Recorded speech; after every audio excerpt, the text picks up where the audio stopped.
ಧರ್ಮ ರಕ್ಷತಿ ರಕ್ಷಿತವು. ಧರ್ಮವನ್ನ ರಕ್ಷಿಸೋಂಗೆ ಧರ್ಮದ ದೊರೆ ಅಂತಾರೆ. ಅದೇ ಧರ್ಮವನ್ನ ದ್ವೇಷಿಸೋಂಗೆ ಧರ್ಮದ ರಾಕ್ಷಸ ಅಂತಾರೆ.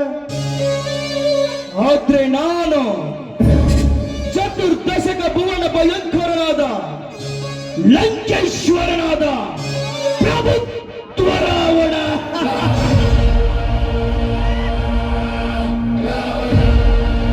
ನಾನು ಈ ಧರ್ಮವನ್ನ ರಕ್ಷಿಸವನಲ್ಲ, ಈ ಧರ್ಮವನ್ನ ದ್ವೇಷಿಸವನ.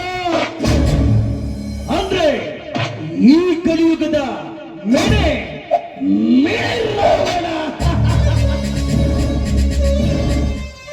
ಯುಗ ಕಲಿಯುಗ, ಕಲಿಯುಗದಲ್ಲಿ ಅನ್ಯಾಯ ಹೆಚ್ಚಾಗಿ ಇತರ ತಾಂಡವಾಡುತ್ತಿರುವಾಗ ಬಡವನ ಬದುಕು ಸಿಡಿಲು ಬಡಿದ ಮರದಂತೆ ಆಗಿದೆ. ಅಷ್ಟೇ ಏಕೆ, ಹೆಣ್ಣಿನ ಮೇಲೆ ಕಾಮುಕರ ಅತ್ಯಾಚಾರ ಹೆಚ್ಚಾಗಿ ನನಗೆ ಹೋಗಿದೆ ಬಡ ಹೆಣ್ಣು ಮಕ್ಕಳ ಜೀವನ. ಇನ್ನು ಜಗತ್ತಿಗೆ ಅನ್ನ ಹಾಕುವ ದೇವರು ಅಂದ್ರೆ ಈ ರೈತನ ಮೇಲೆ ರಾಜಕೀಯ ಎಂಬ ರಾಕ್ಷಸರು ರಕ್ತ ಹೀರುತ್ತಿರುವಾಗ ಬೆಳಲಿ ಬೆಂಡಾಗಿ ಹೋಗಿದೆ ಬಡ ರೈತನ ಬದುಕು. ಇಂಥ ಪುಂಡರ ಪುಂಡಾಟಿಕೆಯನ್ನು ಬುಡೆ ಸಮೇತ ಕಿತ್ತು ಬಿಸಾಕಲು ಹುಟ್ಟಿ ಬಂದಿದ್ದಾನೆ ಈ ಕರ್ಣ. ಈ ಸಮಾಜದಲ್ಲಿ ಕೊಟ್ಟ ಮಾತು ಇಟ್ಟ ಹೆಜ್ಜೆ ಕೊಟ್ಟ ಛಲ ಸಾಧಿಸುವವರೆಗೂ ಸಮಾಧಾನ ಇಲ್ಲ ಈ ಕರ್ಣನಿಗೆ.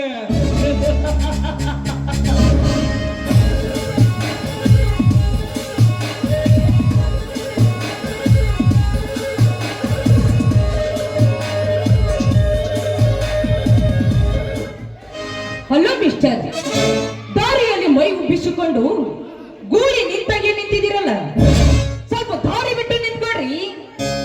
ಅಷ್ಟಕ್ಕೂ ಹರಿಯದ ನನ್ನಂತ ಹೆಣ್ಣು ಮಕ್ಕಳನ್ನು ಕಂಡ್ರೆ ಹುಚ್ಚರಂತೆ ಜೊಲ್ಲು ಸುರಿಸುವ ನೀನೊಬ್ಬ ಕಾಮುಕ ಅಂತ ಕಾಣಿಸುತ್ತೆ. ಕಾಮುಕ?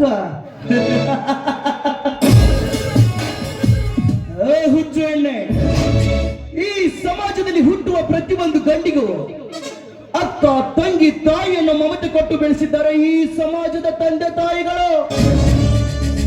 ಆದ್ರೆ ನಿನ್ನಂತವಳು ಫ್ಯಾಷನ್ ಎಂಬ ಮಾಯಾಲೋಕಕ್ಕೆ ಸಿಲುಕಿ ಅರ್ಧಮರ್ಧ ಬಟ್ಟೆಯನ್ನು ತೊಟ್ಟುಕೊಂಡು ಬರೋದನ್ನ ನೋಡಿದ್ರೆ ನನ್ನಂತ ಹರಿಯದ ಹುಡುಗ ಅಷ್ಟೇ ಅಲ್ಲ, ವಯಸ್ಸಾದ ಮುದುಕನ ಕಚ್ಚೆ ಸಹಿತ ಲೂಸ್ ಆಗುತ್ತೆ.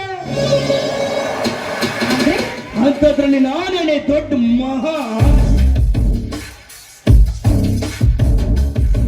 ಅಂದ್ರೆ ನೀವು ಕೆಟ್ಟು ಹೋಗುತ್ತೀರಿ ಎಂದು ಕಟ್ಟಿರುವ 4 ಗೋಡೆ ಮಧ್ಯೆ ಇರಬೇಕು ಈ ಹೆಣ್ಣಿನ ಜೀವನ.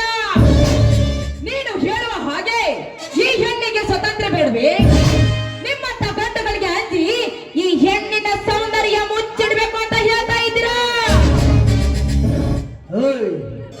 ಅರ್ಧಮರ್ಧ ಬಟ್ಟೆ ತಟ್ಟುಕೊಂಡು ಅರೆ ಬೆತ್ತಲಾಗಿ ಬಂದು ನಿಂತ್ರೆ ಈ ನಿನ್ನ ಸೌಂದರ್ಯಕ್ಕೆ ಮೆರುಗು ಬರೋದಿಲ್ಲ. ನನ್ನಂತ ಹರಿಯದ ಹುಡುಗರು ಗೂಳಿ ಅಂತ ಮೈ ಮೇಲೆ ಎಗರಿ ಬರ್ತಾರೆ.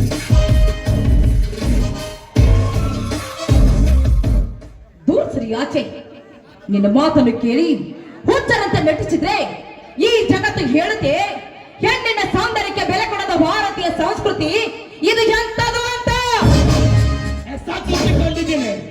ಏನು ನಮ್ಮ ಭಾರತ ಸಂಸ್ಕೃತಿ ಬಗ್ಗೆ ಕೇಳ್ತಾ ಇದೆಯಲ್ಲ, ನಿನಗೇನೆ ಗೊತ್ತು ನಮ್ಮ ಭಾರತ ಸಂಸ್ಕೃತಿ ಬಗ್ಗೆ? ಸ್ವಲ್ಪ ಚೆನ್ನಾಗಿ ಹೇಳ್ತೀನಿ, ಸ್ವಲ್ಪ ಕಿವಿ ಕೊಟ್ಟು ಕೇಳು. ಮೈ ತುಂಬಾ ಸೀರೆ ನುಟ್ಟುಕೊಂಡು, ಜಡೆಗೆ ಮಣ್ಣಿಗೆ ಮುಡಿದುಕೊಂಡು, ಕೈಗೆ ಬಳೆಯನ್ನು ತೊಟ್ಟುಕೊಂಡು, ಹಣೆ ಮೇಲೆ ಸಿಂಧೂರವನ್ನು ಇಟ್ಟುಕೊಂಡು ಬರೋದನ್ನ ನೋಡಿದ್ರೆ ನನ್ನಂತ ಗಂಡಸನ ಸೊಕ್ಕಡಿಗಿ ಅಮ್ಮ ಎಂಬ ಅಭಿಮಾನ ಉಕ್ಕಿ ಹರಿಯುತ್ತದೆ. ಇದು ನಮ್ಮ ಭಾರತ ಸಂಸ್ಕೃತಿ ಅಂದ್ರೆ ನಿನ್ನ ಮಾತಿನಂತೆ ತುಂಡ ಬಟ್ಟೆ ಹಾಕಿದ ತಕ್ಷಣ ತಪ್ಪು ಮಾಡ್ತೀವಿ ಅನ್ನೋದಕ್ಕೆ ಈ ಹೆಣ್ಣು ಮಾಡುವ ತಪ್ಪಾದ್ರೂ ಏನು?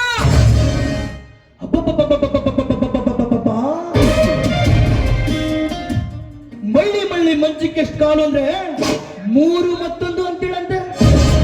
ಏನು ನೀನ್ ಮಾಡೋ ತಪ್ಪಾದ್ರೂ ಏನ? ಓಯ್, ನೀನ್ ಮಾಡೋ ತಪ್ಪು 1 2 ಹೇಳ್ತೀನಿ ಕೇಳು.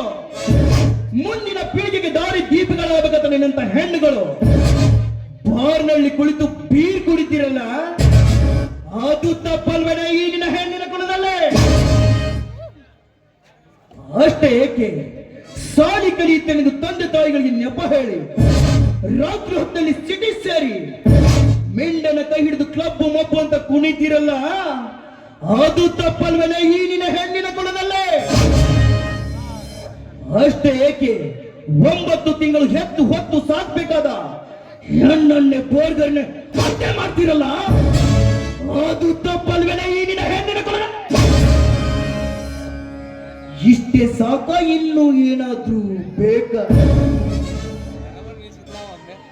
ನೋಡು, ತಪ್ಪು ದಾರಿ ನಡೀತಾ ಇದೆಯಾ, ಸರಿಯಾದ ದಾರಿ ನಡಿ ಅಂತ ಹೇಳವನೇ ಈ ಕರ್ಣ. ಸರಿಯಾದ ದಾರಿ ನಡೆದ್ರೆ ನಿನಗೂ ಒಳ್ಳೇದು, ನನಗೂ ಒಳ್ಳೇದು.